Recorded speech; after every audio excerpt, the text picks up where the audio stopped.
Hello বন্ধুরা, আপনারা দেখতেছেন maxcoderbd ইউটিউব চ্যানেল। আজকে মূলত আমরা কথা বলবো HTML এর বেসিক স্ট্রাকচার এবং কিছু ট্যাগ নিয়ে। তো চলুন শুরু করি। সর্বপ্রথম আমাদের দুটো সফটওয়্যারের প্রয়োজন হবে, সেটা হচ্ছে একটা নোটপ্যাড, একটা গুগল ক্রোম। তো নোটপ্যাড আমি ওপেন করে নিচ্ছি। স্টার্ট মেনু থেকে নোটপ্যাড ওপেন করে নেবেন, অথবা সার্চ মেনু থেকে আপনি নোটপ্যাড সার্চ দিয়ে ওপেন করে নিতে পারেন। এখন আমাদের HTML শুরু করার আগে আমি কিছু কথা বলে নেই। HTML এর 4টি মেইন ট্যাগ থাকে, সেই মেইন ট্যাগগুলো আমি এখন লিখব। তো ট্যাগ লেখার নিয়মটি হচ্ছে less than and greater than সাইনের ভিতরে ট্যাগ নেম। দেখুন এখানে আমি HTML ট্যাগ লিখেছি, এবং HTML এর প্রত্যেকটা ট্যাগের একটা ওপেনিং এবং ক্লোজিং ট্যাগ থাকে। এটা হচ্ছে ওপেনিং ট্যাগ। অনুরূপভাবে HTML এর ক্লোজিং ট্যাগ আমি লিখব এখন \HTML। ওকে। তো HTML এর এই সম্পূর্ণ অংশটাকে আরও দুটি অংশে ভাগ করে নেওয়া হয়। একটি হচ্ছে হেড অংশ এবং অন্যটি বডি অংশ। তো হেড অংশকে আমরা হেড ওপেনিং এবং ক্লোজিং ট্যাগ দিয়ে পৃথক করে নিচ্ছি, এবং বডি অংশকে আমরা বডি ওপেনিং এবং ক্লোজিং ট্যাগ দিয়ে আলাদা করে নিচ্ছি। ওকে। তো হেড ট্যাগের ভিতরে আমরা আলাদা আরেকটি ট্যাগ ইউজ করব, সেটা হচ্ছে title tag. Title and closing title. ওকে।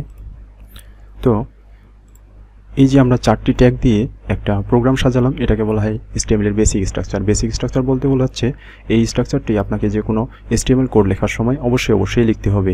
এরপরে আপনাকে বডি অংশে সম্পূর্ণ ডিজাইন করতে হবে, আর টাইটেল অংশে যেটা লিখবো সেটা আমাদের টাইটেল বারে শো করবে।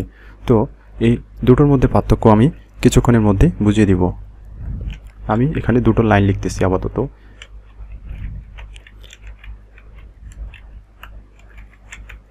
টাইটেল অ্যান্ড এখানে লিখবো আমি বডি অংশে লিখবো maxcoderbd বডি।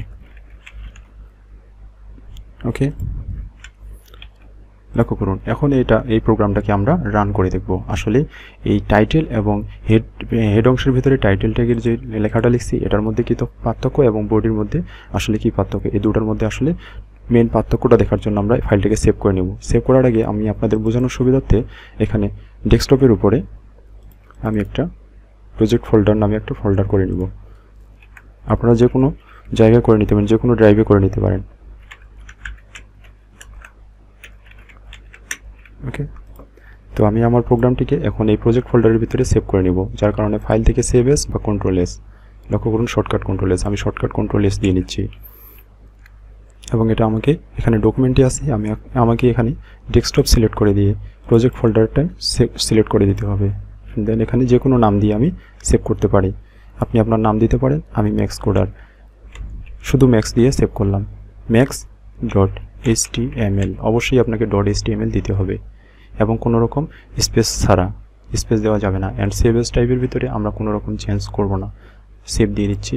দেখুন আমার ফোল্ডারের ভিতরে একটা ফাইল রেডি হয়ে গেছে, অর্থাৎ যে ফাইলটি আমি সেভ করলাম সেটি এখানে সেভ হয়ে গেছে। ম্যাক্স নামে সেভ করছি, দেখুন ম্যাক্স। ওকে। এটা এখন আমি ডবল ক্লিক করব, বা আপনাদের যদি এরকম না থাকে তাহলে আপনি রাইট বাটন ক্লিক করে ওপেন উইথ থেকে আপনি গুগল ক্রোম সিলেক্ট করে দিতে পারেন। দেখুন আমি যেটা প্রোগ্রাম করছিলাম সেটার আউটপুট এখানে শো করছে। এখন এখানে পার্থক্য হলো টাইটেল অংশের ভিতরে যে লেখাটা আমি লিখেছিলাম সেটা ব্রাউজারের টাইটেল বারে শো করছে। লক্ষ্য করুন maxcoderbd টাইটেল, এবং বডি অংশে যেটা লিখেছিলাম maxcoderbd। এর অর্থ কি, অর্থাৎ বডি অংশের ভিতরে আমরা যা লিখব তাই এই হোয়াইট যে ব্ল্যাঙ্ক ডকুমেন্টটা আছে সেটাতে শো করবে, এবং টাইটেল বারে যেটা আমরা লিখব সেটা টাইটেল বারে শো করবে।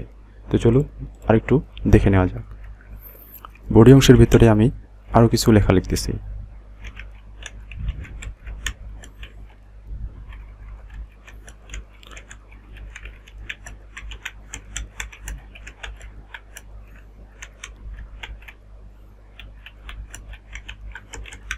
channel to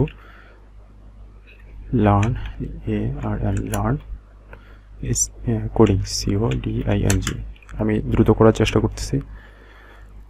তো এখান থেকে টু লার্ন কোডিং এই অংশটুকুকে আমি আরেকটা লাইন করে নিলাম। তো লক্ষ্য করুন আমি কিছুক্ষণ আগে বললাম যে বডি অংশের ভিতরে যা লিখব তা আমার এই হোয়াইট ব্ল্যাঙ্ক ডকুমেন্টটাতে আসবে। তো আমি এটাকে ফাইলটাকে কন্ট্রোল এস দিয়ে আবার সেভ করে নিচ্ছি এবং রান করে দেখব। কন্ট্রোল আর দিয়ে, অর্থাৎ রাইট বাটন ক্লিক করে রিলোড বা কন্ট্রোল আর, আমি কন্ট্রোল আর দিয়ে দিলাম। দেখুন আমার লেখাগুলো চলে আসছে, কিন্তু পার্থক্য হলো এখানে আমার 3টা লাইন, এখানে আসছে 1 লাইনে। এর কারণ হলো আমরা এখানে কোনো রকম ট্যাগ ব্যবহার করিনি। বডি ট্যাগের ভিতরে যদি আমাদের এরকম কোনো নিউ লাইনের প্রয়োজন হয়, তাহলে যেখান থেকে নতুন লাইন প্রয়োজন হবে, অর্থাৎ এখান থেকে লাইনের প্রয়োজন হয়েছে, তার কারণে আমরা পূর্বের লাইনের এই অংশে বা এই লাইনের সামনের অংশে আমরা একটা ট্যাগ ইউজ করব, সেটা হচ্ছে ব্রেক ট্যাগ, BR। এবং অনুরূপভাবে এখান থেকে নতুন লাইন যেহেতু হয়েছে, তাহলে এই লাইনের শেষে আমরা আরেকটা BR ট্যাগ ইউজ করব। এগুলাকে বলা হচ্ছে ব্রেক ট্যাগ, অর্থাৎ এখান থেকে লাইন ব্রেক হয়ে পরবর্তী অংশ নতুন লাইনে চলে যাবে। তো লক্ষ্য করুন আমি সেভ দিয়ে নিচ্ছি কন্ট্রোল এস এবং কন্ট্রোল আর দিয়ে রিলোড করে নিচ্ছি। দেখুন আমার 3টি লাইন সঠিকভাবে এসেছে। তো এখন কিছুক্ষণ আগে আমি বললাম যে হচ্ছে প্রত্যেকটা ট্যাগের একটা করে ক্লোজিং ট্যাগ থাকে। এখানে প্রশ্ন হতে পারে BR ট্যাগের ক্লোজিং ট্যাগ দেইনি। আসলে এমন কিছু ট্যাগ আছে, খুব অল্প সংখ্যক ট্যাগ আছে যেগুলোর আসলে ওপেনিং বা ক্লোজিং ততটা ম্যাটার করে না। তো এখন যদি আমাদের প্রয়োজন হয় যে maxcoderbd লেখাটিকে আমি একটু বোল্ড করব, তাহলে আমি এখানে বোল্ড ট্যাগ ইউজ করতে পারি, অর্থাৎ এই লেখাটিকে আমি বোল্ড ট্যাগ দিয়ে মার্ক করে দিব, অর্থাৎ সামনে ওপেনিং ট্যাগ এবং এর লেখার পিছনে ক্লোজিং বোল্ড দিয়ে দেব। এবং যদি আমি সেভ করে দিই, তাহলে দেখবেন যে লেখাটি আমার বোল্ড হয়ে গেছে। কন্ট্রোল আর দিয়ে রিলোড দিলাম। ওকে, এখন এই নিচের লেখাটিকে নর্মাল সিম্বলভাবে রাখার জন্য আমরা পি ট্যাগ ইউজ করতেছি, অর্থাৎ paragraph tag, closing P. Save দিয়ে দিলাম, কন্ট্রোল এস সেভ এবং কন্ট্রোল আর রিলোড। দেখুন এখানে একটু গ্যাপ হয়ে গেল বেশি। এখন এটার কারণ হচ্ছে পি ট্যাগ যেখান থেকে শুরু হয় সেখান থেকে একটা নতুন লাইন অটোমেটিকলি তৈরি হয়ে যায়। সেক্ষেত্রে আমাদের BR ট্যাগ এখানে প্রয়োজন নেই, আমি এখান থেকে তুলে দিলাম, কিন্তু আমাদের এখানে BR ট্যাগ প্রয়োজন আছে, এখানে রেখে দিলাম। আবার কন্ট্রোল এস দিয়ে সেভ করলাম এবং রিলোড দিলাম। দেখেন আমাদের আউটপুট কোনো রকম পরিবর্তন হয়নি। এখন যদি মনে হয় যে আমার এই বোল্ড লেখাটাকে বোল্ড থাকবে প্লাস সাথে সাইজ অনেক বড় হবে, তাহলে আমি সাইজ ইনক্রিজ করার জন্য অন্য আরেকটি ট্যাগ ইউজ করতে পারি, সেটা হচ্ছে হেডিং ট্যাগ H1। অনুরূপভাবে H1 এর ক্লোজিং দিয়ে দিব, ক্লোজিং H1। এবং এইভাবে হেডিং ট্যাগ হেডিং 1 থেকে শুরু করে হেডিং 2 পর্যন্ত, হেডিং 6 পর্যন্ত আছে। লক্ষ্য করুন আমি এখানে হেডিং 1 দিয়ে আপাতত আপনাদের বিষয়টি বোঝানোর চেষ্টা করতেছি। ওকে, আমি হেডিং 1 যেভাবে দিয়েছি এভাবে আপনারা 6 পর্যন্ত ট্রাই করতে পারেন। 1 দিয়ে একবার দেখবেন, 2 দিয়ে একবার দেখবেন, এভাবে। ওকে, আমি কন্ট্রোল এস দিয়ে সেভ করলাম এবং কন্ট্রোল আর দিয়ে রিলোড করলাম। দেখুন আমার লেখাটি অনেক বড় হয়ে গেছে। এখন যদি চাই সম্পূর্ণ লেখাগুলি আমাকে মাঝখানে নিয়ে আসবো, তাহলে আমরা অন্য আরেকটি ট্যাগ ব্যবহার করব, সেটি হচ্ছে সেন্টার ট্যাগ। এবং সেন্টার ট্যাগ এখানে ওপেনিং দিলাম এবং এর সব লেখাগুলো মাঝখানে রেখে সবার শেষে সেন্টার ট্যাগ ক্লোজ করে দেব। ওকে, আশা করছি বুঝতে পারছেন। আমি লেখাটিকে একটু সাজিয়ে নিই বোঝানোর সুবিধার্থে। দেখুন, তো কন্ট্রোল এস দিয়ে সেভ করলাম এবং কন্ট্রোল আর দিয়ে রিলোড করলাম, লেখাগুলো সবগুলো মাঝখানে চলে গেছে। তো বন্ধুরা, আজকে এ পর্যন্তই। আমি মূলত আজকে আপনাদের বেসিক স্ট্রাকচার এবং কিছু ট্যাগের নিয়ে আলোচনা করলাম, এটা বোঝানোর জন্য যে কখন কোন ট্যাগ প্রয়োজন হয়। যেমন BR ট্যাগ একটা ই ট্যাগ, এটার প্রয়োজনীয়তাটা দেখালাম আসলে কখন প্রয়োজন হয়, এবং অনুরূপভাবে বি ট্যাগ কীভাবে ইউজ করতে হয়, হেডিং ট্যাগ কীভাবে ইউজ করতে হয়, এবং মাঝখানে নিয়ে আসার জন্য কোন ট্যাগ ইউজ করতে হয়, কখন ট্যাগের প্রয়োজন হয় এবং কখন কোনভাবে প্রয়োজন না হলে আমরা তুলে দিতে পারি, সেই বিষয়গুলো ক্লিয়ার করলাম।